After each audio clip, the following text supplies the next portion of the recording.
I found out I wasn't invited to my niece's 10th birthday party through Instagram. Sarah had posted a video of Emma blowing out candles, surrounded by cousins, aunts, uncles, and half the neighborhood. Balloons. Bounce house. A table overflowing with presents.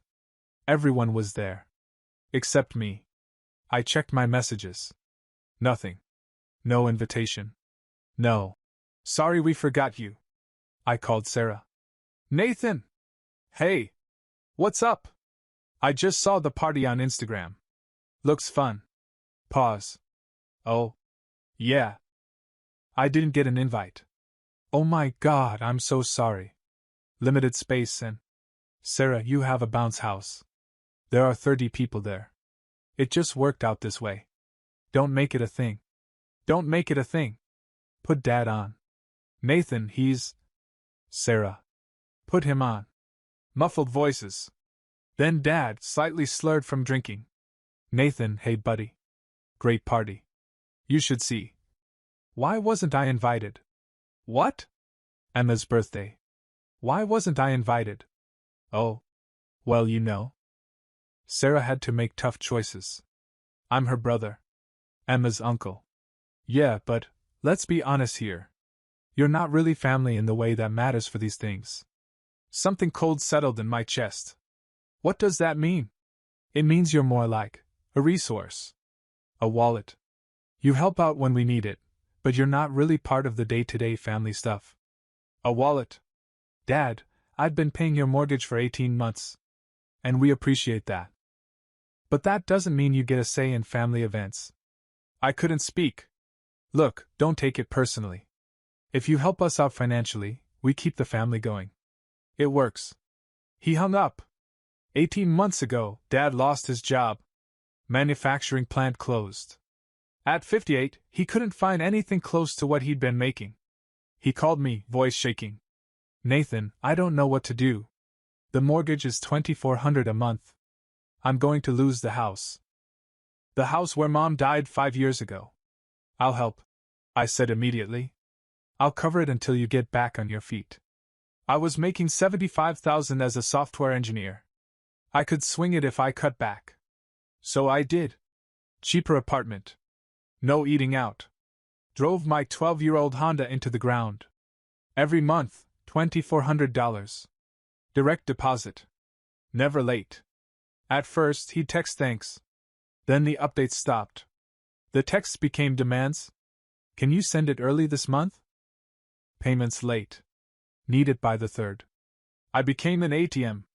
Not a son. My phone buzzed. Text from Aunt Linda. Linda. Sorry you couldn't make it to the party. Emma asked about you. Emma asked about me. They didn't invite me, but she noticed. I called Linda. Nathan. How are you? Why wasn't I invited? Oh, well, Sarah had to keep the guest list manageable. Linda, there were 30 people there. Well, yes, but close family and… I'm her brother. Silence. Nathan, honestly? We're fine without you there. These events are about core family. You're busy with your own life anyway. We're fine without you. I pay Dad's mortgage, I said quietly. And we appreciate that. But that doesn't mean you need to be at every family gathering. When's the last time I was invited to anything? Thanksgiving? Christmas? Sarah's birthday? She didn't answer. If I stopped paying tomorrow, would I suddenly be invited? That's not fair. Answer the question. Nathan, your father needs that money. You can't just… So that's a no. If that's how you feel, maybe you shouldn't come to family events. We don't need that negativity. She hung up. I sat there for a long time. Then I opened my banking app. Found the recurring payment. $2,400. Scheduled for the 1st of every month. I stared at my phone. Another Instagram story. Emma is cutting the cake. Dad is laughing in the background. Having a great time at a party I funded but wasn't invited to. In a house I'd been paying for. While they told me I wasn't family. I clicked the recurring payment. Cancelled it. Then texted Dad. Effective immediately, I'm stopping the mortgage payments. You have 30 days to make other arrangements. I blocked his number. Blocked Sarah's. Blocked Linda's. Deleted Instagram. I wasn't family. I was just a wallet. And this wallet was closed. The first week was strange. Not because I felt guilty, I expected to, but because I felt relief. My bank account suddenly had an extra $2,400. I'd gotten so used to being broke that having money felt wrong. Devin, my coworker, noticed. You seem lighter. Made some changes. Good ones? Time will tell. My phone stayed quiet. They probably hadn't noticed yet. Payment wasn't due for 3 weeks. On day 8, an unknown number called. Voicemail from Sarah using a friend's phone. Nathan, what the hell? Dad says you canceled the payment. You can't do that. He's going to lose the house. This is insane. I deleted it. Another call. Linda, this time, a different number. Nathan, this is cruel. Your father is beside himself. Your mother would be ashamed. That stung. But I still deleted it. They tried everything. Work numbers. Friends' phones. Blocked numbers. Each time voicemail. Each time deleted. The thing about being someone's wallet is you only matter when the money stops. On day 12, an email from Dad. Long rambling. Part guilt trip, part anger, part desperate pleading. I raised you. Fed you. And this is how you repay me? Your mother would be heartbroken. This house is the last piece of her. You're taking it away from Emma. How can you be so selfish? I wrote back one line. You told me I'm not family.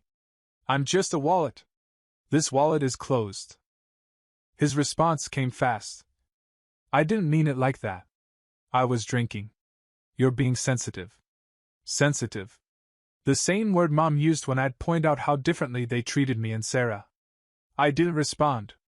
On day 15, they went nuclear. A Facebook post from Sarah public. Some people value money over family. My brother Nathan has decided to stop helping our father. Dad is about to lose his house, the house our mother died in, because Nathan is bitter about not being invited to one party. This is what selfishness looks like. Comments poured in. How horrible. Your poor father. Aunt Linda shared it. Heartbroken. Family should support family, not abandon them over hurt feelings. No mention of 18 months of payments. Of $43,000. Of just a wallet. Devin saw it. Called immediately. Dude, is this real? Yeah. You've been paying his mortgage for 18 months and they didn't invite you to a birthday party? Among other things. Do you want me to comment? Set the record straight? No. Let them have their narrative. Everyone thinks you're the bad guy. Everyone who matters already knew I was invisible. On day 23, a registered letter arrived. From a lawyer. Dad was threatening to sue for breach of verbal contract. I called the number. Law offices of Morrison and Associates. I received a cease and desist. Regarding Nathan Marsh. Ah, yes. Your father claims you made a binding promise. Do you have anything in writing? No, but... Then there's no contract. I was helping. I'm stopping. That's my right. Silence. I'll relay your response. The letter went in the trash. Day 28. Payment is due in 2 days. My phone rang nonstop. Unknown numbers. All hours. The voicemails got desperate. Sarah. Emma's crying. She doesn't want Grandpa to lose his house. Do you really want to be the uncle who did this? Dad. I'm sorry, okay? I'm sorry for what I said.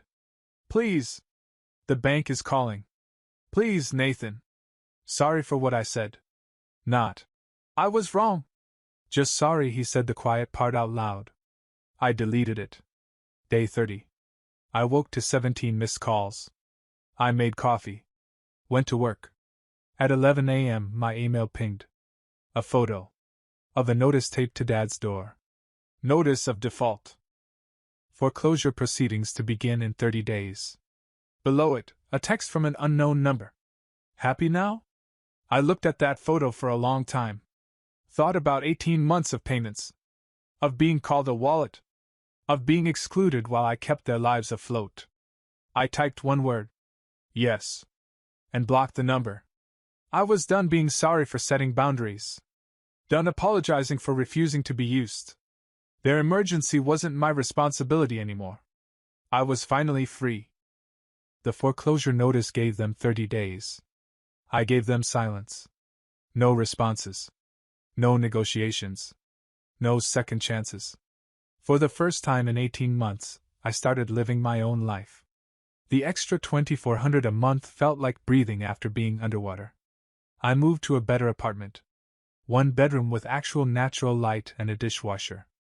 Bought new clothes that didn't come from clearance racks. Went out to dinner without checking my bank account first. Small things. But they felt monumental. Devin noticed the change. You look different.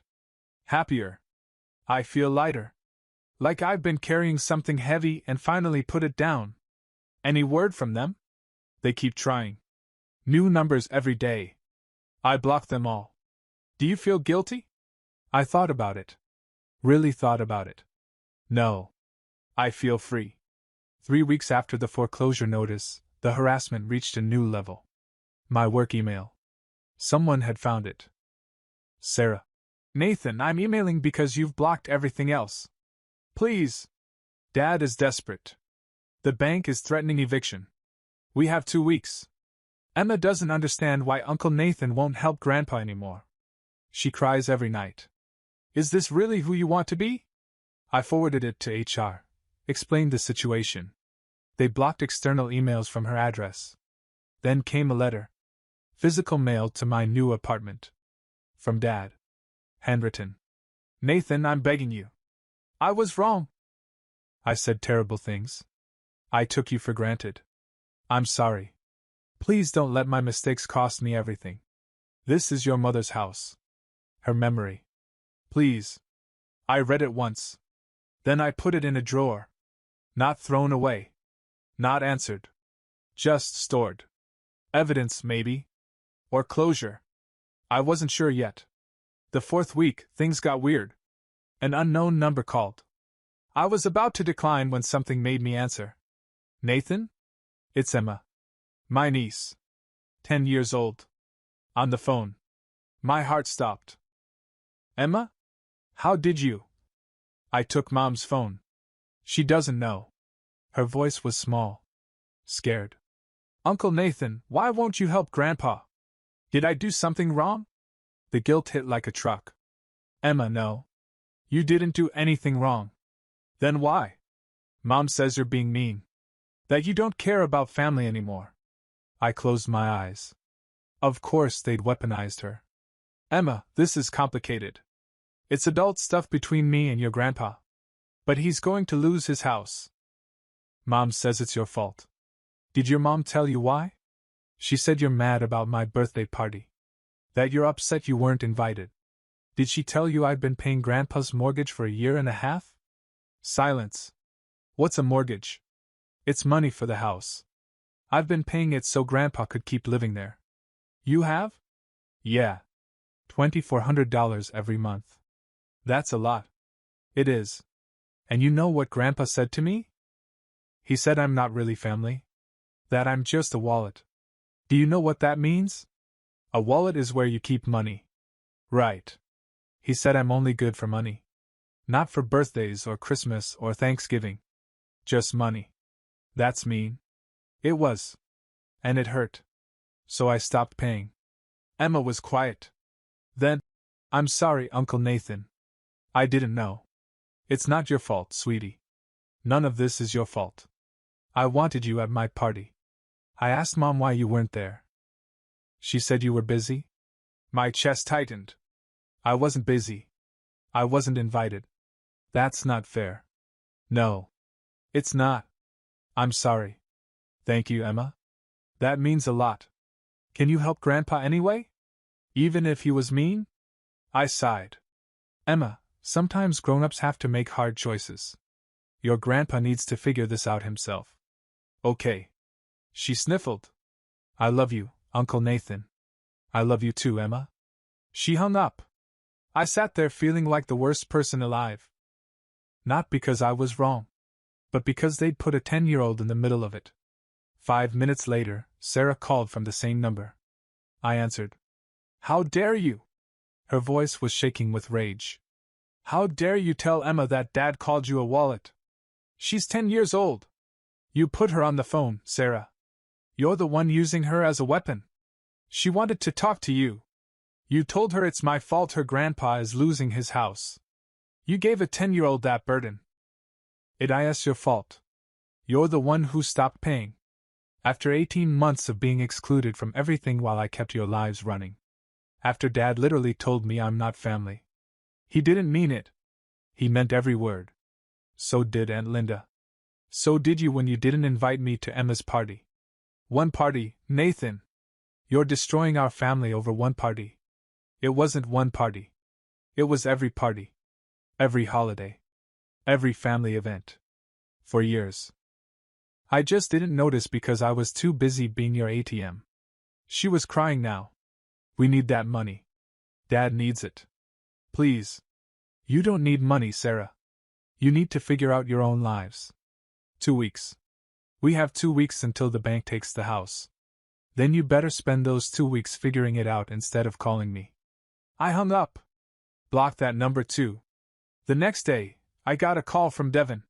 Dude, you need to see this. He sent me a link. A GoFundMe. Help save a family home. Sarah's name. Dad's picture. The house. My father is a hard-working man who lost his job through no fault of his own.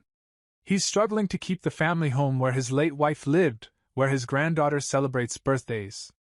The bank is threatening foreclosure. We're asking for help from our community to save this precious family memory. Goal, $25,000. Current amount raised, $340. I read the description. Nowhere did it mention 18 months of payments from me. Nowhere did it mention $43,000 I'd already given them. Just, hardworking man, and struggling family. The comments were what got me. Praying for you. Family is everything. I donated what I could. God bless. I showed Devin. Their crowdfunding. Without mentioning you paid for a year and a half? Of course not. That doesn't fit their narrative. Are you going to comment? Set the record straight? I thought about it. About exposing everything. About posting receipts and bank statements and screenshots of just a wallet. Then I remembered what my mom used to say. The truth doesn't need to be loud. It just needs to be true. No, I said. Let them raise their money. Or not. Either way, it's not my problem. The GoFundMe gained traction in their church community. By the end of the week, they'd raise $4,000. $4,000 out of $25,000 needed. With 1 week left until foreclosure. I watched the number tick up slowly. Watched the comments of support. Watched Sarah post updates thanking everyone for their generosity. It wasn't going to be enough. Not even close. And that wasn't my problem anymore. Then, 2 days before the foreclosure deadline, something unexpected happened. A message request on LinkedIn. From someone named Jennifer Marsh. I didn't recognize the name, but something about Marsh made me pause. I opened it. Hi Nathan. You don't know me, but I'm your dad's cousin. I live in Portland. I heard about the house situation through the family grapevine. Can we talk? I stared at that message for a long time. Then I accepted the request and replied. Sure. When? We met for coffee the next day. Jennifer was in her mid-50s, dressed professionally, with kind eyes that reminded me of my mom. Thank you for meeting me, she said. I know this must be strange. A little. I've never heard Dad mention you. We're not close. Haven't been for years. There was a falling out. She stirred her coffee. Nathan, I want to hear your side. I've heard the family version. I want to hear yours. So I told her. Everything. The 18 months of payments. The birthday party. The just a wallet conversation. Aunt Linda's. Fine without you. The harassment. Emma's phone call. She listened without interrupting. When I finished, she nodded slowly. That sounds exactly like my cousin Robert. And his sister Linda. You're not surprised? Not even a little. They did something similar to me 20 years ago. Borrowed money for a business venture. Promised to pay me back. When I asked for it after 2 years, they accused me of being greedy. Of not supporting family. I never saw a dime. How much? 15,000. Back then, that was everything I had saved. I felt something settle. Validation. Proof I wasn't crazy. Wasn't cruel. I'm sorry that happened to you. I'm sorry it's happening to you. She pulled out her phone. I saw the GoFundMe. Read the description. They left out some important details. They left out all the details. I figured. Nathan, I want to ask you something. And I want you to be honest. Do you want them to lose the house? I thought about it. Really thought about it. I don't want Emma to suffer. But Dad? Sarah? Linda? They need to learn that people aren't ATMs. That you can't treat someone like garbage and expect them to keep giving. That's fair. She smiled slightly. For what it's worth, I think you did the right thing. Setting boundaries isn't cruel. It's healthy. Tell that to the Facebook comments. Facebook comments are written by people who don't know the full story. You know the truth. That's what matters. We talked for another hour. About family. About boundaries. About moving forward. When we stood to leave, she hugged me. If you need anything, someone to talk to, someone who gets it, call me. You're not alone. I drove home feeling lighter than I had in weeks. Not because Jennifer solved anything, but because someone finally understood. The next day was the foreclosure deadline. I woke up and checked my phone. No calls. No texts. Just silence. The GoFundMe had reached $6,200. Not enough. Not even close. At 3 p.m., my doorbell rang. I opened it to find Aunt Linda standing there. Nathan. We need to talk. I stared at Aunt Linda on my doorstep. She looked tired. No makeup, hair pulled back messily, wrinkled sweater. Can I come in? No. Nathan, please. 5 minutes. 2 minutes. Right here. The foreclosure is today. 3 o'clock. We're 6,000 short. Please. That's all we need. No. Nathan. You told me you were fine without me. That I wasn't core family. Why would you want money from someone who's not family? I was angry. I didn't mean it. Yes, you did. For years. Her eyes filled with tears. One comment at a party. Are you going to destroy his life over that? It wasn't one comment. It was 18 months of being treated like an ATM while being excluded from everything. We thought you were busy. You thought I was convenient. There when you needed money, invisible when you didn't. Please. I'm begging. 6,000. I'll pay you back. I don't want your money. I want you to understand that people aren't wallets. So you're just going to let him lose everything? No. You are. Because you spent a month harassing me instead of finding solutions. She stood there crying. I hope you can live with yourself. I can. Can you? She left. I closed the door, hands shaking. Not from guilt. From finally holding a boundary. At 3:15 p.m., my phone buzzed. Unknown number. Crying on the other end. Then Dad's voice. They took it. The house. It's gone. I said nothing. Nathan, please. We can fix this. If you just... No. I'm your father. You're the man who called me a wallet. Who told me I'm not family. I was drunk. I'm sorry. You're sorry you said it out loud. Not that you meant it. That's not fair. None of this is fair. But it's not my problem anymore. I hung up. Blocked the number. Then I opened a bottle of wine. The good kind. And didn't feel guilty. 2 weeks later, Jennifer messaged me. Saw on Facebook they're having a fresh start party at Sarah's this weekend. Thought you should know. A party. Of course. Can you get me the address and time? She sent it within an hour. Saturday, 2 p.m. Family celebration, new beginnings. Through Jennifer, I'd learned Dad had bought a new car 3 months ago. Financed at an insane rate. Couldn't afford payments. The repo company was looking for it. Dad had been hiding it at Sarah's. And on Saturday, that repo truck was scheduled to show up. I didn't cause it. Just knew it was coming. And I made sure I had a front row seat. Saturday at 1:45 p.m., I parked down the street. Far enough to stay hidden. Close enough to see everything. Cars lined the driveway. Balloons on the mailbox. People walking in with dishes. At 2:47 p.m., a flatbed tow truck turned onto the street. I sat up straighter. The truck stopped at Sarah's house. Driver checked his tablet. Got out. Knocked. Sarah answered.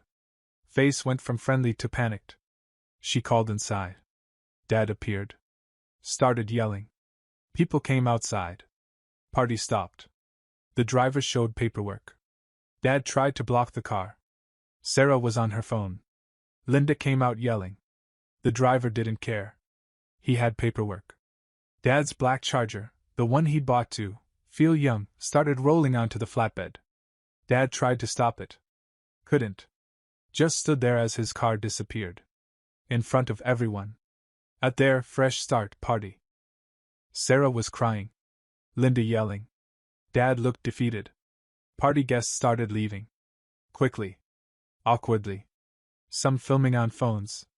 This would be all over Facebook by dinner. The truck pulled away. Guests scattered. I watched Sarah standing in her empty driveway looking destroyed. I started my car and drove home.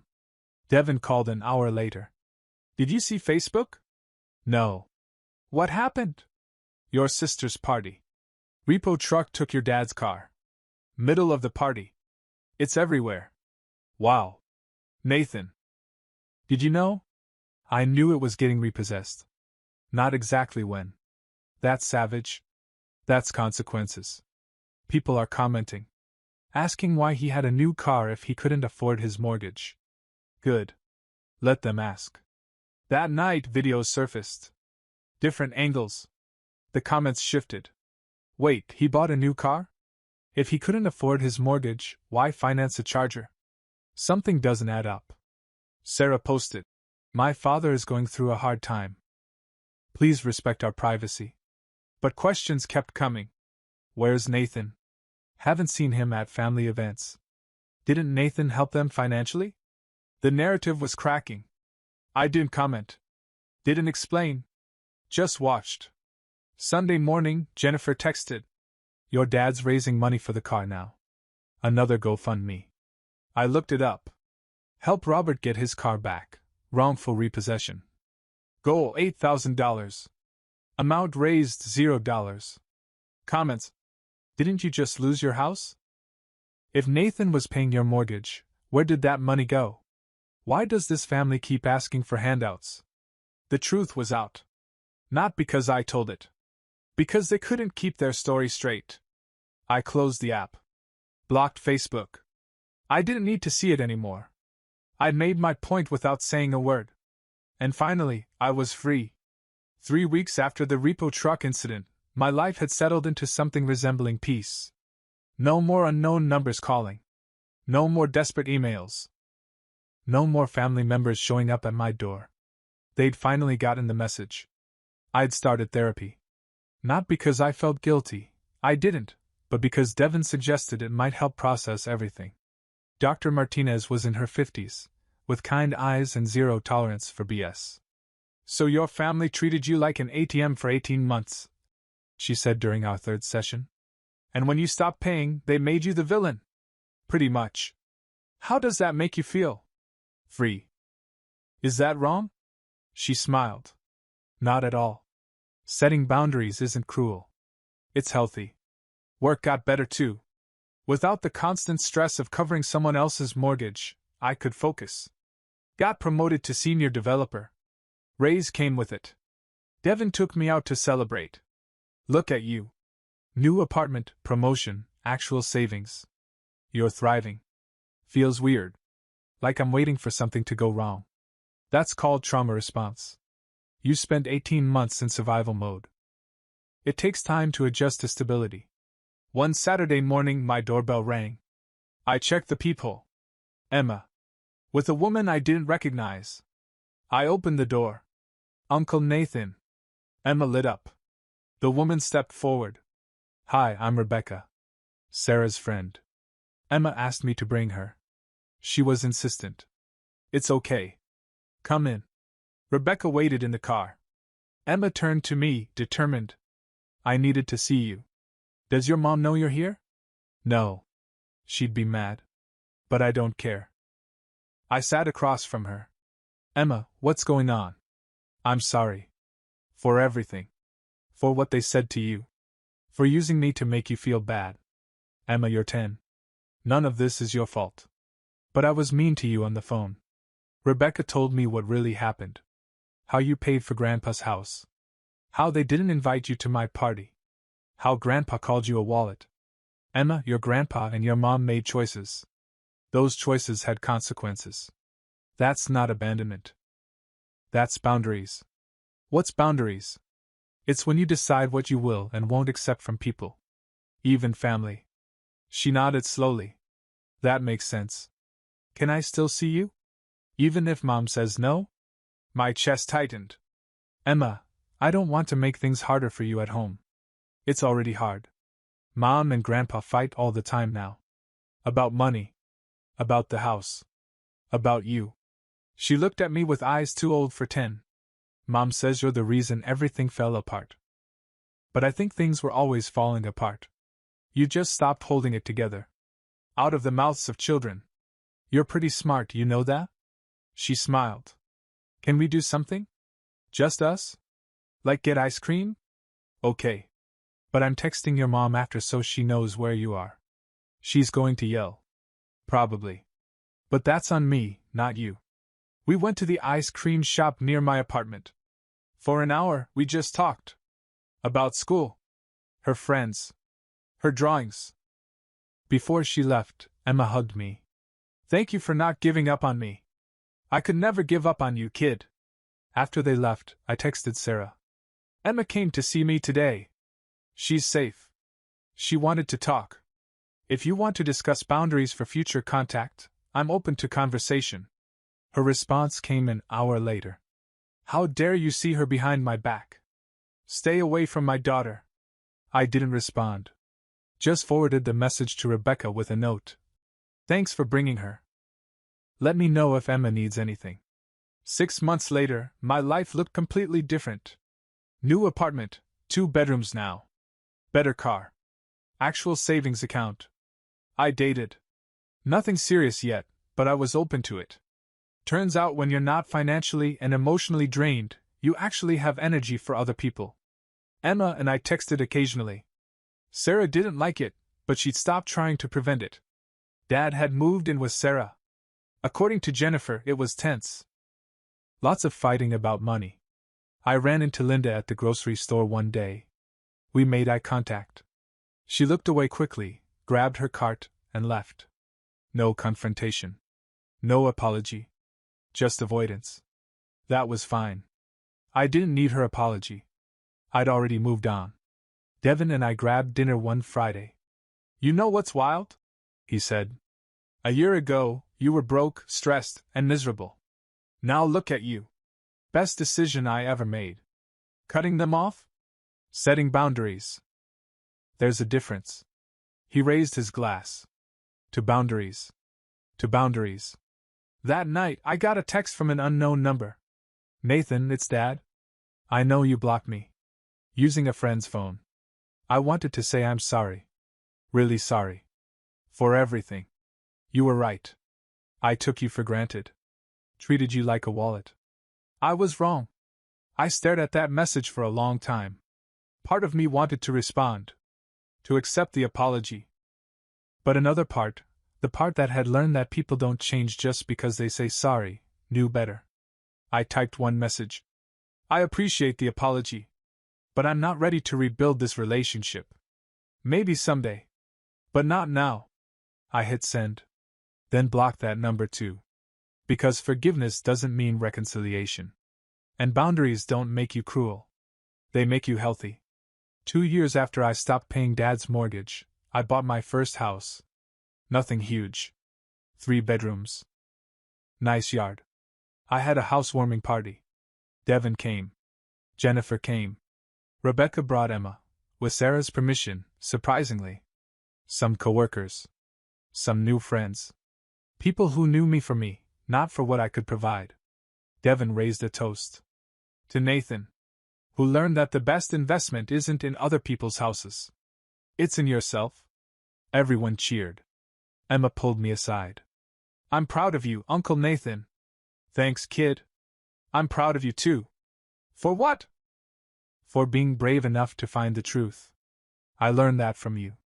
You showed me that sometimes walking away is the strongest thing you can do. I looked at this now 12-year-old who'd figured out what took me 30 years to learn. You're going to be okay, Emma. Better than okay. So are you. And you know what? She was right. Because I'd stopped being a wallet and started being a person. And that made all the difference.